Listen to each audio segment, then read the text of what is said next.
we have before here. This meeting is a bit more casual than most, and we weren't sure if this, as this goes forward, we'll always have a quorum.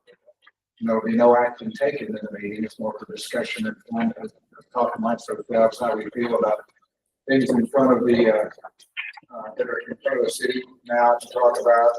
We get the council members a way to discuss with each other what are their points of view and why they feel strongly about this or that without just violating the Open Meetings Act. We discuss issues. If somebody wants to change someone else's mind, that's enough on that. So, I'll go ahead and take roll call.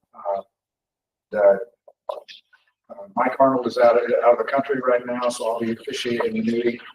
Mayor Pro Tem, I'm present. Councilmember Laura Swenson. Present. Councilmember Ryan Moses. Present. Councilmember Kenny Cargill. Mm-hmm. Councilmember Dennis Moore. Present.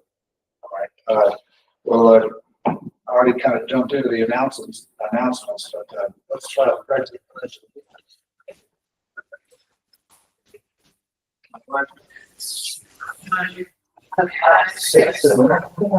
And to the republic for which it stands, one nation, under God, indivisible, with liberty and justice for all. On Texas flag, that has one state under God, one duty to serve.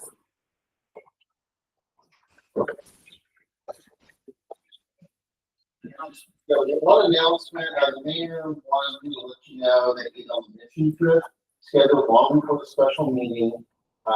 He has full confidence in council and staff to do a great job in this meeting, and he will be having coffee with the mayor at 8:30 a.m., 10 a.m. on Friday, November 8th. Everyone is always invited to come and have conversations to see issues with them. Thanks. Okay. I just read it. That's, you know, Tuesday at the 419. One time he had it up at the food barn and one of the small. Probably this 419. I'm sure we'll hear about it when he gets back. So I have one announcement. Tomorrow is a meeting here at the Byers Building from 5:30 to 7 p.m. It's a social mixer, kind of a launch of the Comprehensive Master Plan. Comprehensive Master Plan program. We're up to 26 volunteers in the committee. Everybody who threw their hat in the ring is certainly welcome to join the process. I hope that many of those 26 can be there as possible. It's also open to the public, and we'll be talking about different stakeholder groups that need their input. The first 3 months or more of the plan is gathering community input. What is our vision? And that's after we gather all that data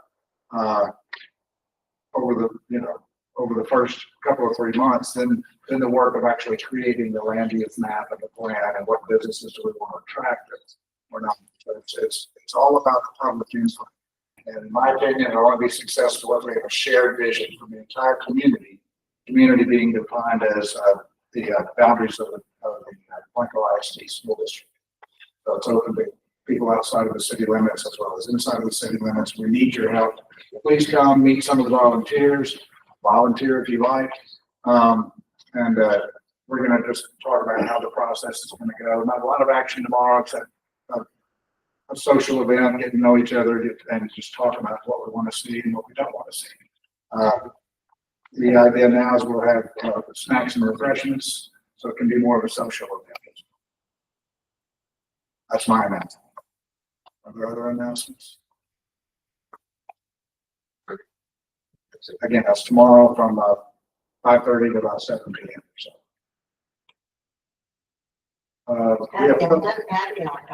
That's right. It's happy hour. Let me snacks and refreshments. On the public comments, Ken, you signed up for public comments. And we are going to open this up for questions and discussion among us. I don't have prepared comments. I just want to thank you all for this. The spirit of government should happen more frequently. Along the same lines, and around here, I don't fear this, but I hope in this meeting, the future, the public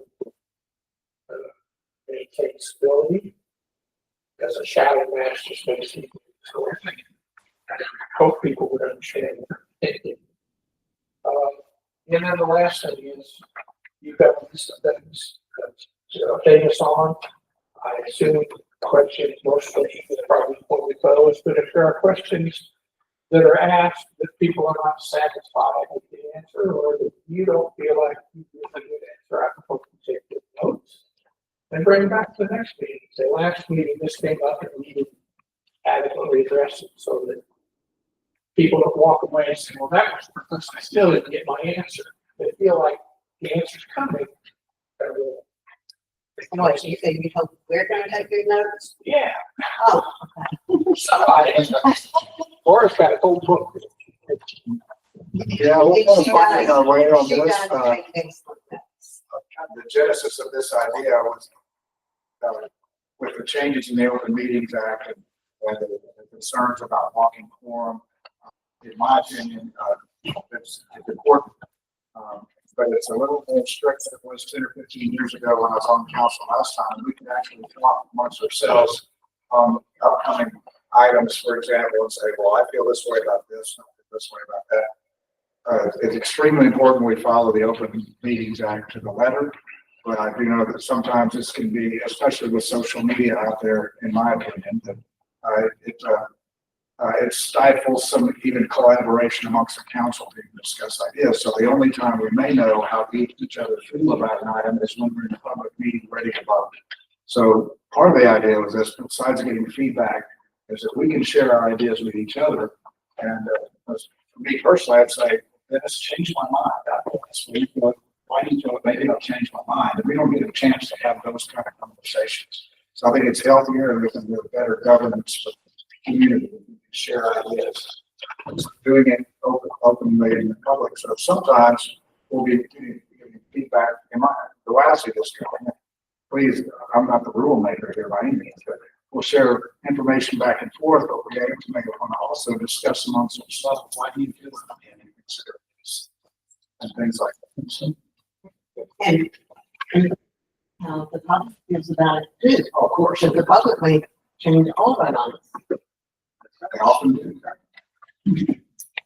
Yeah, I'd like to run in on that and say, yeah, I think it's a great idea, and I really appreciate it. You know, it's all coming together for this. I'm sorely disappointed in the crowd. You know, this is the same core that you always see meetings, conversations. I was sure hoping, always hoping when I'm writing my complaints and crap on social media, that people up, get excited and get everyone to come down and yell at me or something. Obviously, it doesn't work. Well, I mean, like what Ken said, if we do this and do it right and have good open dialogue, hopefully it will start to gain some traction and more people will come in and see that it's not a waste of time to come in on an evening. And yeah, everyone I go tell someone else, yeah, it was pretty good. It was good. That's what you said. It was good. You can't miss it next time. One of the things on the historic commission part of it, we have a National Alliance Preservation Commission, which is our legal part of historic preservation. And they had camps. They used to have them 3 days of, and we would go and say 3 days and go to all of them. Now they had it 1 day. But the one thing I always came away with from those 3 days was it doesn't matter what I think or what I feel, what does the ordinance say? And that's why you don't get together and meet, because you convince each other to change, you know, what does the ordinance say? That's what y'all are supposed to be basing things on. It's the rules, the laws, the ordinance and everything. Not what you think about it, and you think this, or you convince him of that, or that, or that, or that. It's what does the ordinance say? What do the UDC say? It's not to get together and convince the other one. How do you feel? What do you think? What do you feel? It doesn't matter. What does it say? That's what y'all are for. Make sure that we follow the I laws. guess the example I was using, we had to respond to that, is when we're making an ordinance, we need to be able to discuss that. What, it makes sense. The our point worldview on this, is that if we're making rules, and that's where I say that sometimes when if the council cannot deliberate in an open forum, then it's difficult to share those ideas. And, Well, maybe the ordinance came from the study that UDC, remember when we got the person that dealt with the UDC? That's where the ordinance came from. It wasn't because y'all got together and decided. Or discussed it and how you felt. the P and Z took the heavy lifting of adopting and changing that ordinance to fit Blanco. It was a camp review. So we started with the UDC review. We don't have the balance here. So that UDC as its first presented did not take one. But it's creating feedback recommendations on this. And so I hear what you're saying. You're exactly right, but not everything is just, we're not given a rule book for how to run Blanco as it's grown. Wasn't that what was done up at the, what was his name, the surveyor? That for months that y'all worked on it, developing that? But it was the public that did it. It wasn't y'all that did it.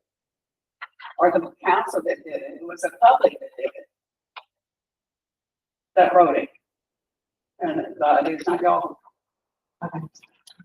Now, just wondering, Warren, isn't there a system that allows discussion on city website? For people, everybody, council members to discuss items and open on the website and if the public as well?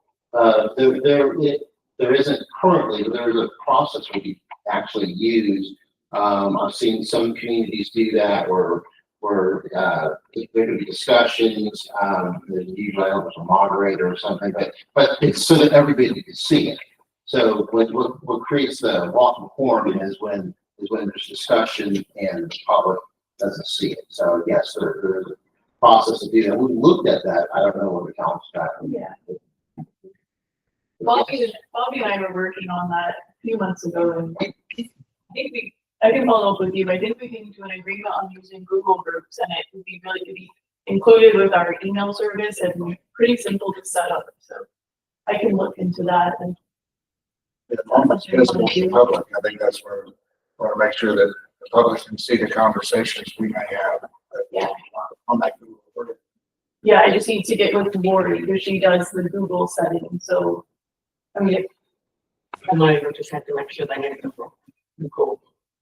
it would be open to everyone if we just have, you can go on the internet. Oh.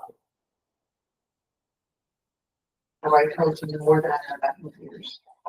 And then the way that would work is that council members would have discussion. People see it, but it's not open. I believe it's not open to comment from public. So that's still a fit. I've seen it happen. It's a public message board.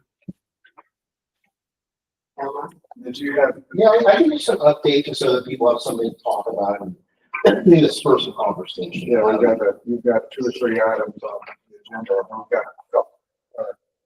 We've got 3 things coming up: city administrator workshop discussion, police department dates, and then just kind of an open council discussion on items that we want to see. Just take about 3 minutes. Update on water plan, starting with the Wednesday, November 6th, going to be the vertical turbine pumps. We started pretty much all day, and from there, probably a few days later, we'll know if the plant is ready to go. So the hope is that at the end of November, we function plant before that. Update on minor road repair potholes. So we got approval from council to purchase a used roller. What we're gonna actually do first is, David went to rent one for a month, while I get the used one, ordered. And the reason we're gonna do that is we're gonna look about 6th Street, where there's a bunch of holes that we not see, and we're also gonna look at the areas near Cherry Street. There are a whole couple of so we're gonna it's kind of that area, the areas that haven't gotten paid yet, some of that area are not doing as much, but that are important in capital and need some edge repair. We're going to work on that, the next couple of weeks, so we'll get a little. Hopefully on the square, the 31st, starting around 5:30-ish, City Hall and Info will have a trunk or treat location right in front of City Hall, and I think PD will be the next step tomorrow. They're going to get separate candy, I'm sure, about that, but I will see. Update on the 2024 A series obligation. The next council meeting, we'll go over that. Remember, it got funded from the city council, but they haven't approved it yet. The one thing that they will need to approve is the Hilton Waste and Water Plant portion of it, which is about 462. The other items which are in there, but they didn't decide to add them or subtract them, would be the 10 fire hydrants that are needed, retaining wall on town center, and sewer line extension on the north side, and a few other things that council's looking at. But those are things they can kind of make a decision on the water plant approved. I'll let Chief Thornhill talk about the parade and the car show. I'll try to be there, but me and Damon are going to be at the 40th anniversary of Jumping the Hills. We're going to do a taco competition. Even do most of the cooking stuff should be fantastic. That I think should be lots of fun, but I'll probably be here too, but I'll be focusing more on getting up there about 10 a.m. but I'll be here more. PSI meter project. So the last 50 meters are being worked on to be installed. There's been a little bit of issue with them. So Ferguson's not going to be doing that. Dane and his crew and the backfilling should be completely done. We've taken over for them on the backfilling. So if there are issues with the backfilling, there have been, let me know, and I'll make sure they get done quick that day. And then the other thing is customer portal. We're going to have a kickoff on November 12th. Jim Brown, who I think you met, talked a little bit about it. But my hope is by the middle of November, we'll do a full customer portal service so that people are looking at what the bill is, at what the usage is at that particular time.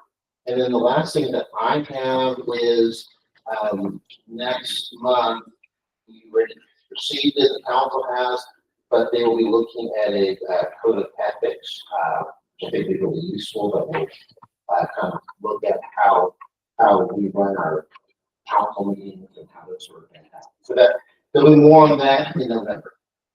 So that's it from my things. Then Chief, anything you want to mention? Currently, right now, we have 5 full-time officers, including admin staff. We also made 2 conditional job offers, which y'all were aware of at the last council meeting. One of them is currently in the academy, and the other one's just waiting on his test date from TCO. So that will put us up to 7, plus we have Nancy, our admin assistant. So that still gives me 2 positions I need to fill pretty quick. I did get with the MG car group and with Terry Weeks from the veteran, from the VFW, I'm sorry. And they both were willing to work together to that for the one in November the 9th. So we're going to, I got Constable Boosie and his deputies and a couple deputies from Sheriff's Office going to step up and help me with the parade and the car show that morning. We also have, like Warren mentioned, we have the trunk or treat on Halloween night out here. And then we also have the churches, of course, hold a white night every year up at the First Baptist Church. And so we plan on transitioning, which Constable Boosie and the Sheriff's Office and stuff is supposed to have booths down here for the trunk or treat as well.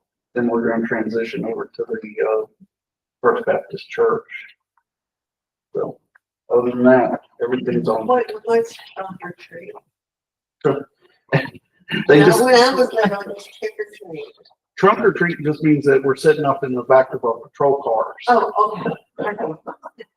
We're- If they pull a trick, you're gonna throw them in the back of the truck. No, Right, no tricks. No tricks.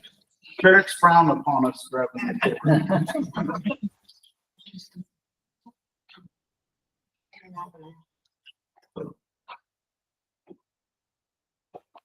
And then Lauren, can I ask you a question? Sure. Why is, what is it, was it Ferguson not doing, or why is Infomark doing the last 50 of the meter while they're installing? So those were the meters that Ferguson tried to put in, but for some reason, there was either issues with size, or there was issues with the customers not being there, the residents not being there, and so these are the last 50. They've been trained by Ferguson, and I'm not saying there won't be a Ferguson person there, but it'll be the last 50 or so, just because these are, like I said, if there's a problem, we don't, if someone told us not to do that day or whatever, so these are kind of the last 50. And the one on my driveway in the office still needs to be back. So we'll back. We'll How does mine need back though? Because when winter comes in, all my pipes break, and you guys tell me, oh, they broke on your side meter, I'm gonna be royally upset at the city for taking away all my dirt, taking away my iron cover, putting me this big ugly thing that sticks up this tall out of the That's what ground. you tripped over. It's awful. I don't like it. And I really not like it when my pipe burst and I had to dig up my whole driveway to get to it to replace it. I'm really gonna get that. We'll get that all done in the next few days. I've already heard that about 5 times. Well, I will make sure. I hadn't heard about it.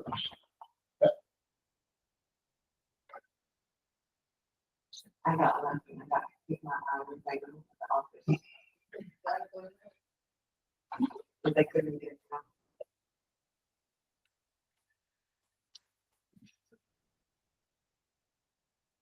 Did anybody else have, I asked questions, did anybody else have questions? Will y'all be doing, the 7th Street Rocky Road?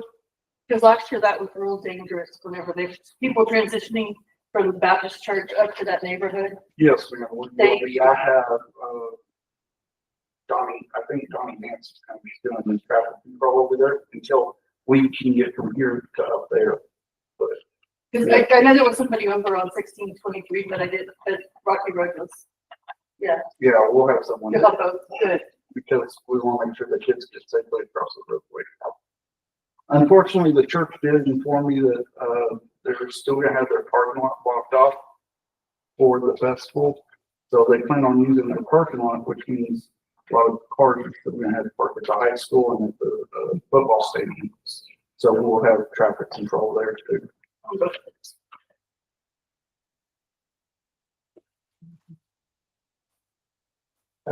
Working for bouncing around the COVID ethics discussion. We previously saw the COVID ethics.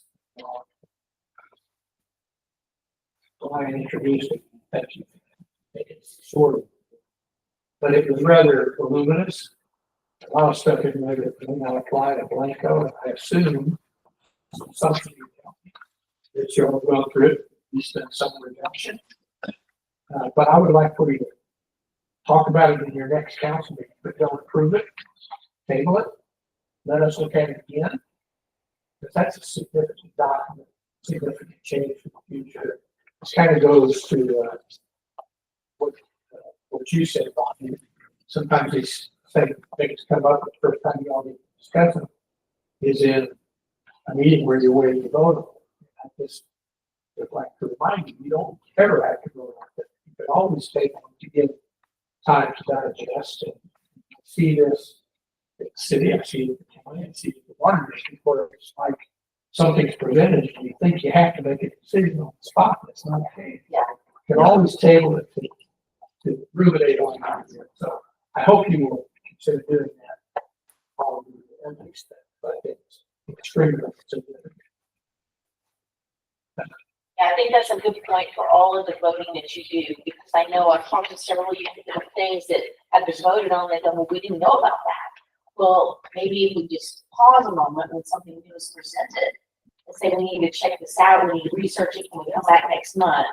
It would solve a lot of community anger too of things that happen, because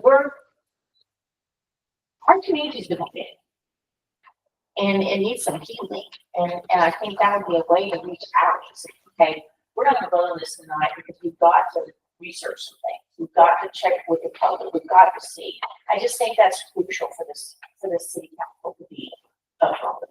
That's what I was talking about. It's not based on, it has to be based on facts. It has to be based on what the ordinance say or what does that EDC say and Well, not only that, there's just in other instances where they just didn't know something was happening or something was that important or somebody had this there or whatever. And I think it's real crucial that they're made aware of the whole picture before they make a decision.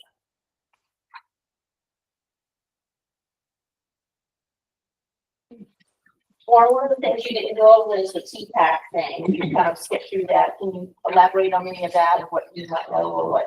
It's on the council discussion. Councilmember. You mentioned that. Yeah, I can chat through that. So we do have a TPAC meeting coming up this Thursday. Of course, anybody's welcome to join and in the discussion, but we do have a committee of 11 people. What we're looking at right now, so I think most people got the text notice that went out last week. The TPAC, the community that we have there, should be sending that out to the list of people who attended the July workshop earlier this year, just to make sure everybody sees it. Because the communication piece is critical. But as you can tell in that notice from TxDOT is that they are delaying their decision. And in addition to bringing it down to one route and of course the no bill, they're actually going to do one route that's already been discussed and a new route that has not been discussed. And I think, and this is just my assumption is, based on our meeting and the last update I gave, is TxDOT's looking to try to hug property lines as opposed to going through the middle of property. And so I think they're making some adjustments based on that, which is causing them to extend out their timeline. They're expecting to get back to us and have that outlined in another community workshop once they have that. They said early 2025. They haven't committed to a month. They just said early 2025. So that's where TxDOT is. So on the TPAC, so we'll be looking at that and just seeing what we can do in the meantime, communication wise, and some of the other initiatives that we've got going. But one of the things, and I mentioned this in our report to City Council last month, or earlier this month, is we're still 10 plus years away from a relief route being built, if that is the decision and the way that it goes. And so what we'll start doing as a committee again is trying to figure out what we do in the meantime. What are some of the things that we can do, whether it's looking at speed limits, some lanes up at Blanco Avenue and 281. It sounded like TxDOT was open to discussing how we can adjust that as opposed to it just funneling down into one lane both ways. So trying to look to see how can we alleviate some of the traffic issues that we're experiencing right now, especially since it is such a long phase kind of thing that really happens. So high level, that's where things are. And again, just kind of really waiting for us to get a more definitive response from TxDOT as to what they're thinking. I've been complaining a couple more stoplights. That is something that brought up as well, and to see if the community would want that, and if so, where. Like, so TxDOT is very open to our feedback, so that'll be some of the things. And again, and that's not an immediate thing that's going up in the next 6 months, but again, as we're looking at this, just what that looks like. Is it helpful for citizens to, like, and maybe even businesses to organize either letter writing campaigns or petitions if they have a particular place in mind that they think a light would be well suited?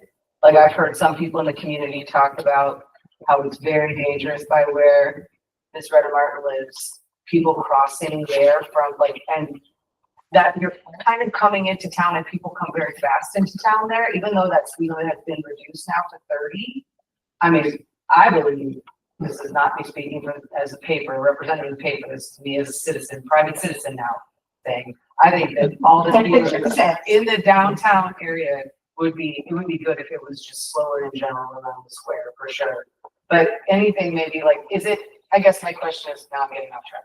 My question is it a good idea for citizens to email TxDOT about the places where they think lights would be a good, where maybe there would be positive ramifications of having a light put in there, knowing that the lights are sort of a fraught topic because people think that it's going to cause additional traffic and backup. Yeah. Like they have to be timed correctly. It's important that there is some thought behind the lights. You can't just put a light in and then not expect it to have some sort of negative impact if it's not designed to move traffic through at peak times. Yes, and so we haven't discussed it yet as a committee on all of that with the stoplights and everything. So it's my personal response right now, so I'm not on the committee, but I think it is important to get that feedback to TxDOT, but I would say let's look at it internally within the community and have some discussion and have some collaboration internally before we have 300 people email TxDOT, like let's speak with one voice. So I think that'll carry a little. Anyway, that's just my opinion. We haven't talked about it in the committee yet, but that's what we'll talk about on Thursday. I've talked with, Joe Lund before about lights, and I've researched it quite a bit, and TxDOT does a study before they put in the light. There has to be so many accidents, so many people killed, there has to be so much traffic, there has to be a lot of reasons before they'll put in a light. So it's their $200,000, they're saying, and they just don't put them where people say, yeah, I like it. They gotta do all this research and studies, and it has to meet their criteria before they put it in light. So yeah, I definitely think we need some, not to agree. Right. Well, yeah, absolutely. And I like to shift this just a little bit, but from a TPAC perspective, I don't know that we talked about this in our last meeting. Dennis, previously our committee had talked numerous times about the need for various city committees to collaborate. Because as TPAC starts looking at city streets and how traffic flows throughout the city because of doing, it may be important that we talk to CPAC. They're talking about upgrading the streets. Which ones? How are they going to upgrade and how's that going to affect traffic? Or perhaps P&D, which streets are going to have businesses. We'll talk numerous times how we think that somehow the collaboration of the committees can be better. Because quite frankly, we're all volunteers on every committee. Everybody's busy, I understand that.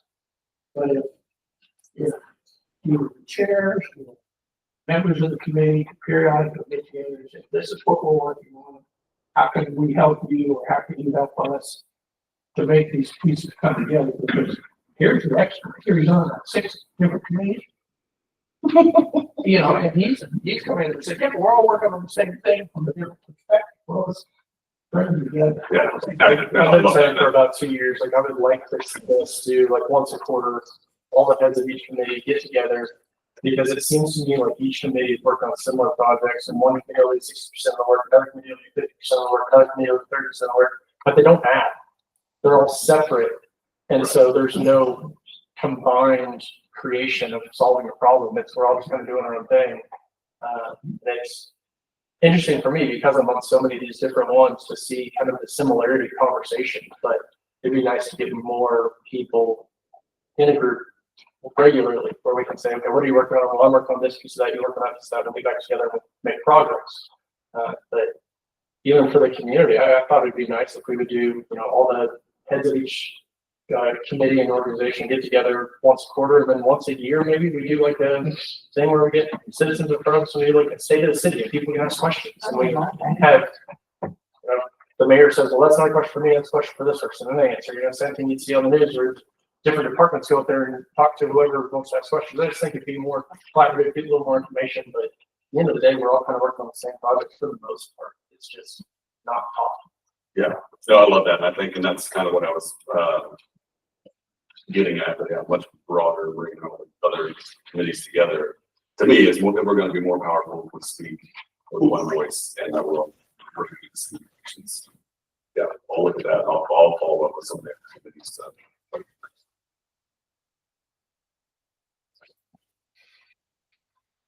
Well, I have another question, concerning this, sewer line and 281, and that's not. If there is no bill, then they are going to be widening 281 all the way down to 13th Street, for 4-lane divide high. And same way from Blanco Avenue south. And so they can put in a sewer line now on Texas easement, which is right there on the side of the road. In the next 5 or 10 years, they'll be coming by and widening the highway. And what's going to happen to that sewer line? And I also think that, certificate of obligations you can use and can be used for critical infrastructure. Well, I think our water leaks, our deteriorating sewer lines inside the city are critical, but I don't see how a sewer line up north is considered a critical infrastructure. We have all these other things falling apart under our feet. So I'm just curious about the rationale behind it. I'd like to make a comment about that. I feel pretty strongly about this. When I left the council in 2015, summer of 2015, there were many priorities the city had at the time that still are unaddressed. And one of the primary, and I think it's very important as a city, if we're going to call ourselves a municipality, that every property in the city, in my opinion, needs to have basic utility infrastructure. And so many of the properties we're talking about were annexed 10 years ago, and we have not fulfilled our obligation that we obligated to those citizens 10 years ago that we're bringing into the city. And so that is critical infrastructure. To your point about TxDOT right away, that needs to be considered on the path that sewer line goes. But if TxDOT needs that to move, they will pay to move it. They will pay the city to move that. We can't wait. I think we're 10 years late, and the city has just ignored its obligations for the last decade. That had a lot to do with why I decided to get back on the council. I've said that to anybody who listens. We've got to fulfill our obligation to get basic city services to every property in the city. There are people that have raw land in the city that might want to make some sort of plan to do something with it. They can't do anything. If there's no plan from the city to bring the infrastructure. So I feel strongly that if there's a city limits sign somewhere and that doesn't have infrastructure, then it's our obligation as this council to get infrastructure out there. And I want to key in on that too. I personally watched the city of Hutto expand their city limit signs to incorporate raw land. Never made the critical infrastructure, and now the city of Hutto is in debt for God knows how long, because they had all the growth hit them at one time, but they didn't have the infrastructure in place to support it.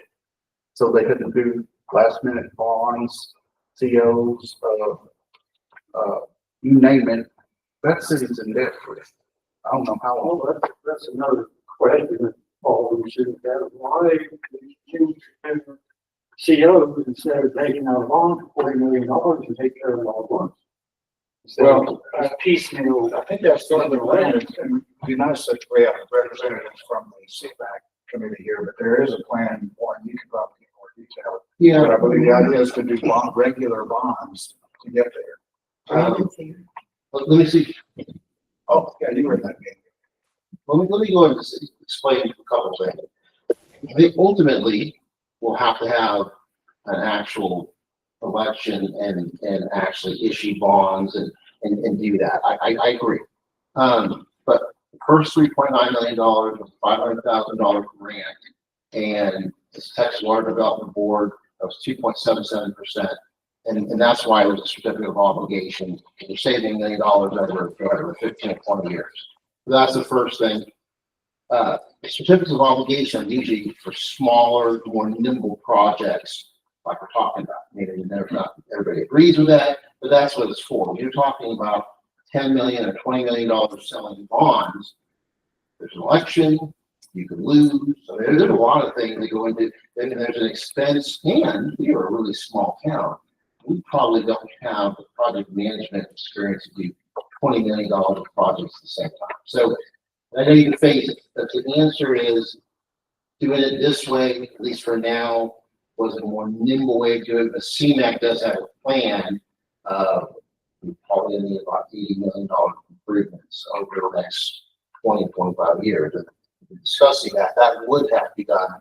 There's no way you can do that with small COs.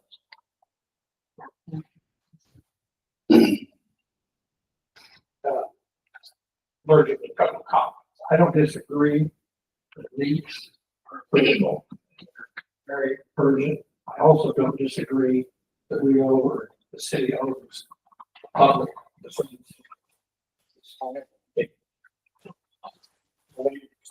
supposed to have.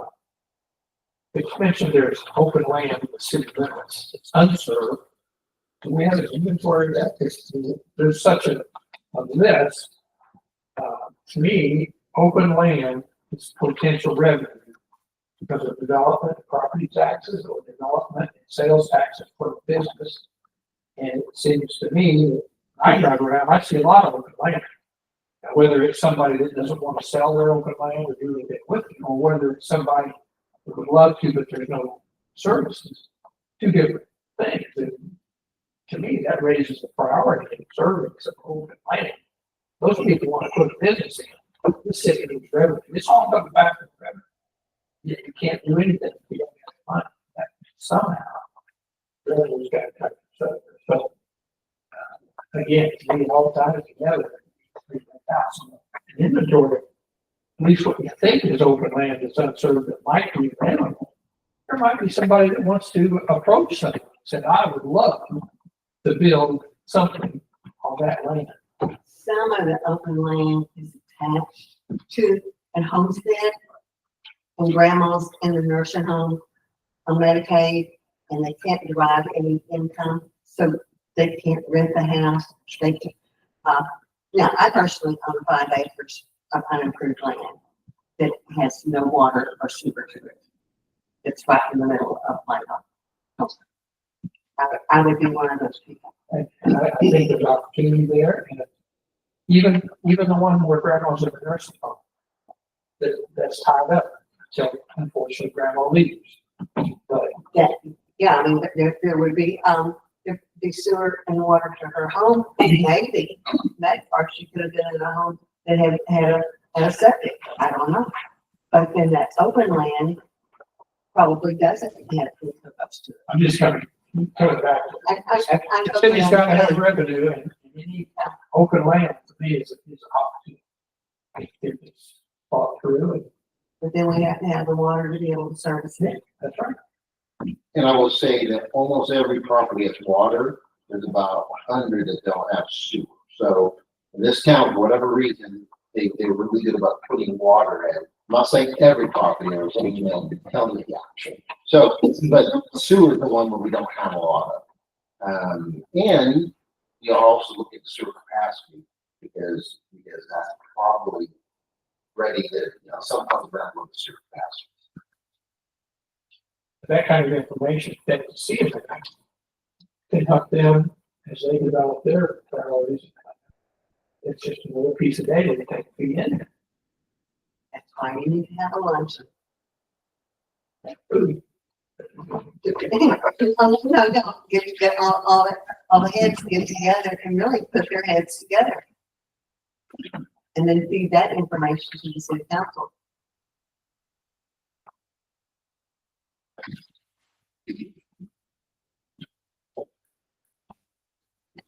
I think we covered most of these, honestly, open discussions.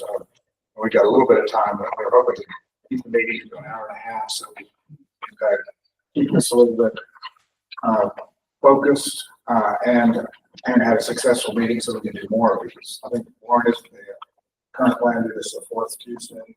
I think the 4th Tuesday this time because everybody's used to meeting on Tuesdays. I think the residents are used to Tuesdays at 6. I think we just keep it the same time. That's good.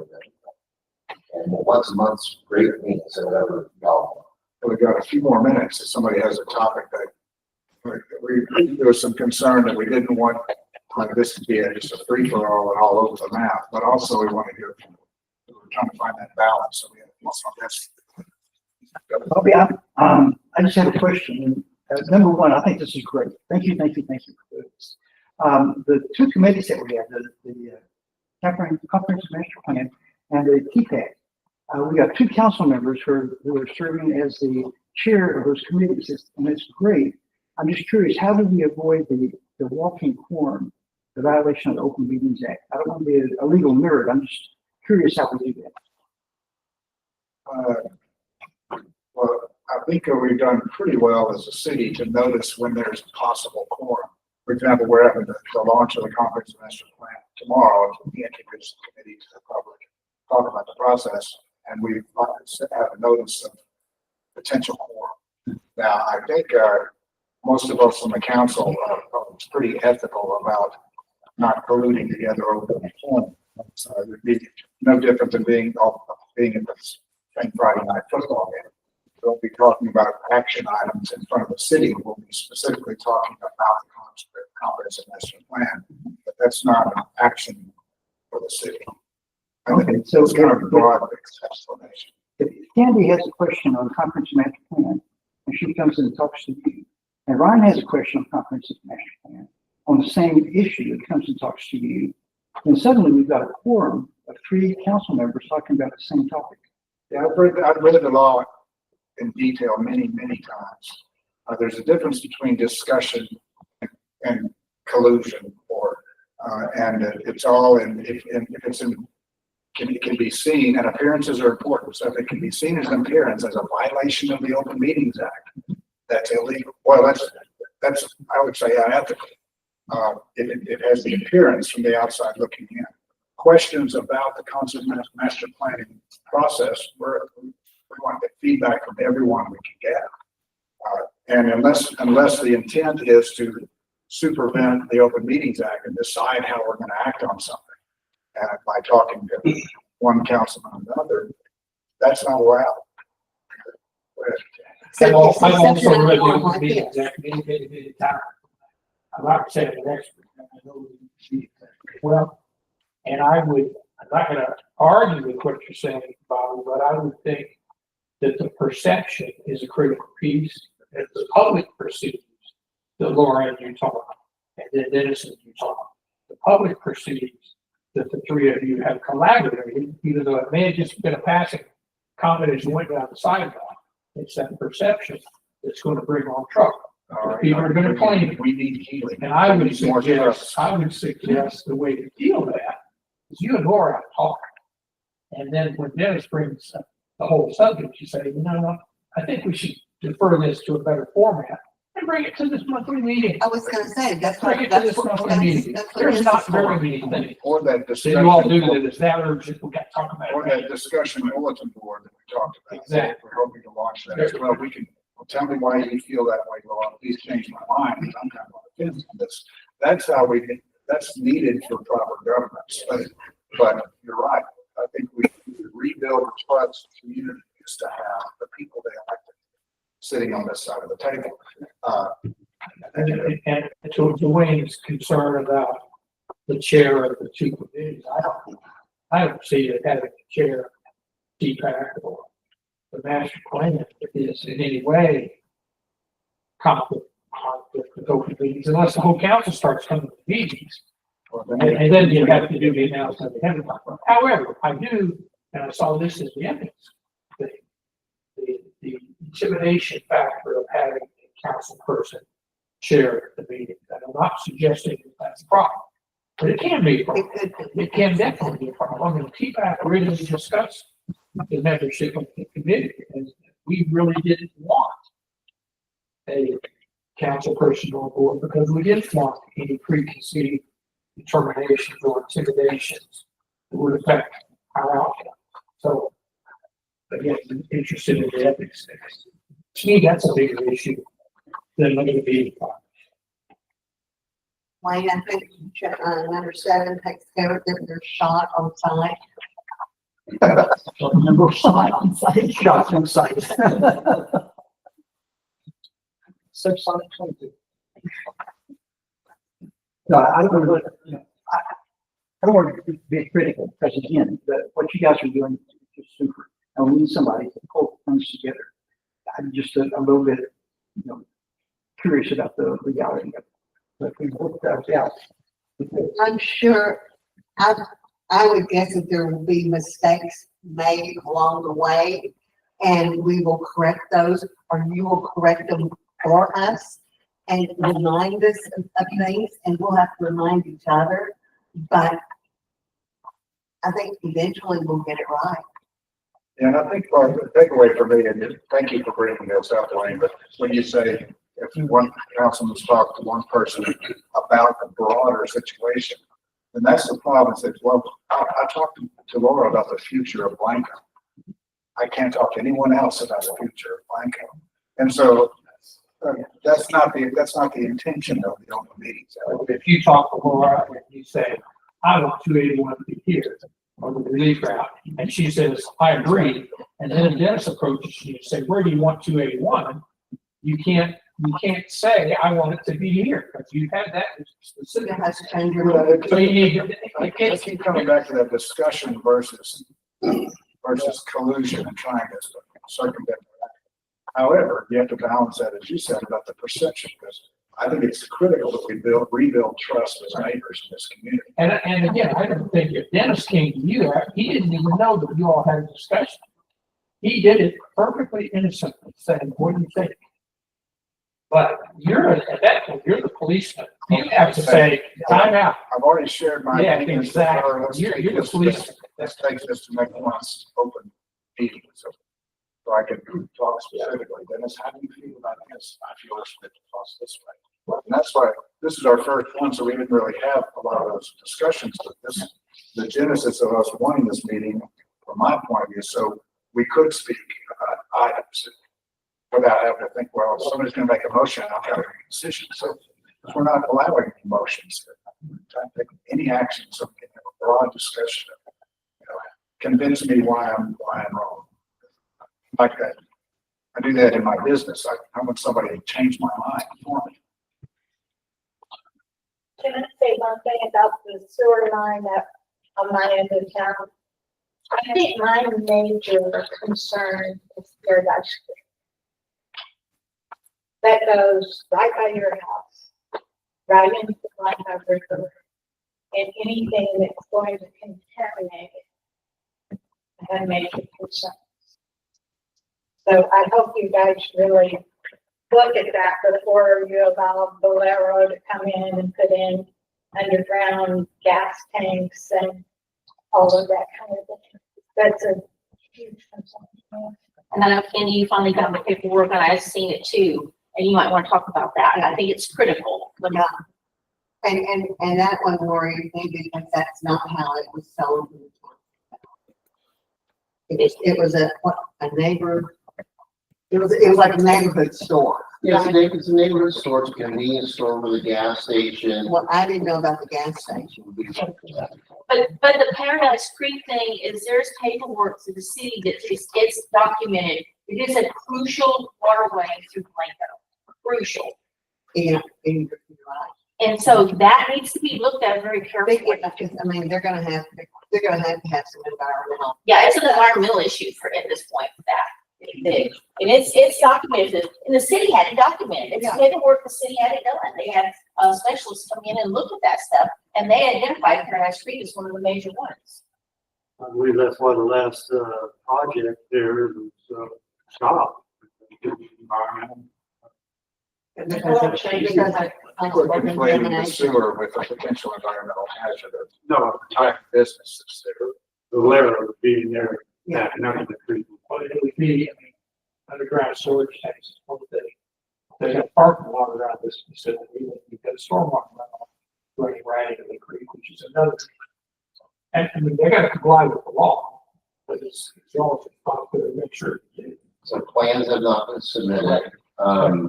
There's a water quality ordinance, there's a drainage ordinance, and I think what half to 2/3 of it is in a 100-year floodplain, so we have to mitigate. So there's nothing that's been done there. We're just talking about the facility.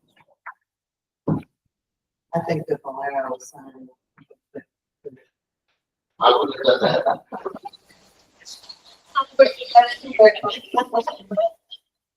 Is there any discussion of the car wash at this Valero station? No. But is there any, Years ago. prohibited from putting a car wash at this Valero station? Years ago, came to council, vote to allow the car wash. Well, now, I know two property or another property over is owned by is an entity called Tiger Car Wash. Yeah. But that's where that old, RV park was, a long time ago, on the other side of Bucky Barn. But that's an unfortunate name they have. I mean, they're not doing a car wash. I don't think they've ever intended to, but that's just how they took possession of the property. We don't have that We question. don't, I don't know if there's gonna be a car wash at that location. I hadn't heard there was. He intended for it to be a car wash. Valero's do have.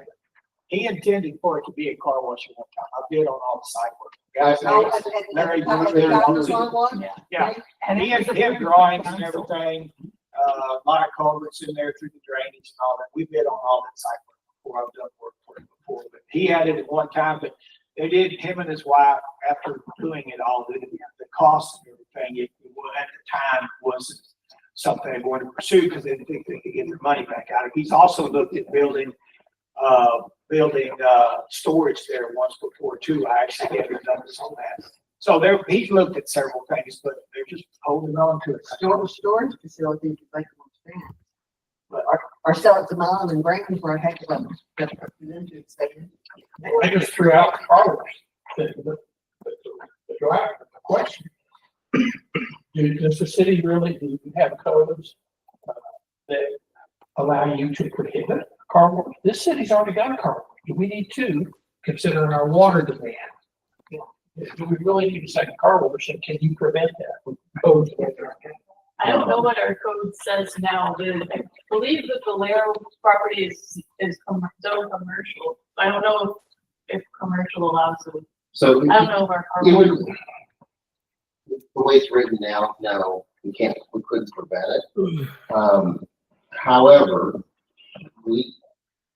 I don't think this town can support a second car wash, both financially and our water. We have a limited amount of taps that we'll be able to provide in volume. But the answer, that's a question for council to look at, and I'm not saying that you should do a moratorium, but it's something you can look at as a moratorium on specific use. Based on water, not based on just, okay. If this, if my math is correct, I think the Brewer property is zoned ag still. So that would have to definitely come to planning and zoning and council for a rezone. These are private export. These are five, they already came to us to ask for the change when they wanted to do the storage units. But that one got denied. But the other property, I think, is zone commercial, which they call it official. If you look on the city website, it says World Resources Assessment, and it talks about Paradise Creek, very blunt.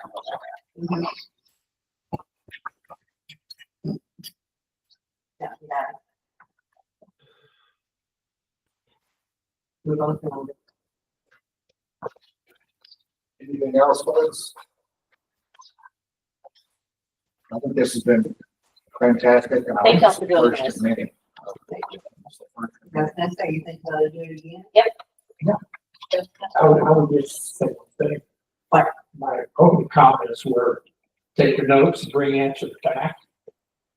I don't know what your communication. I see that as soon as it happens to be important, it might be, I mean, because if it stays in this room, you accomplish part of it. You haven't accomplished the bigger picture of communications with the community. So somehow what happens here should spread beyond you. I think she's gonna tell everyone how wonderful it was.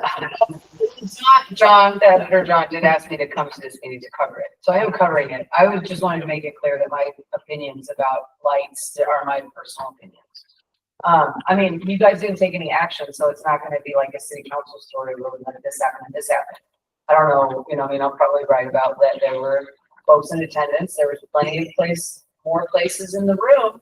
You can come and take a seat if you want to, share your opinion about what you think Blanco should look like, or things if you feel like you don't have a voice at city council, or it makes you uncomfortable to talk at city council. I think sometimes people get nervous about that, and that feels like it can be daunting.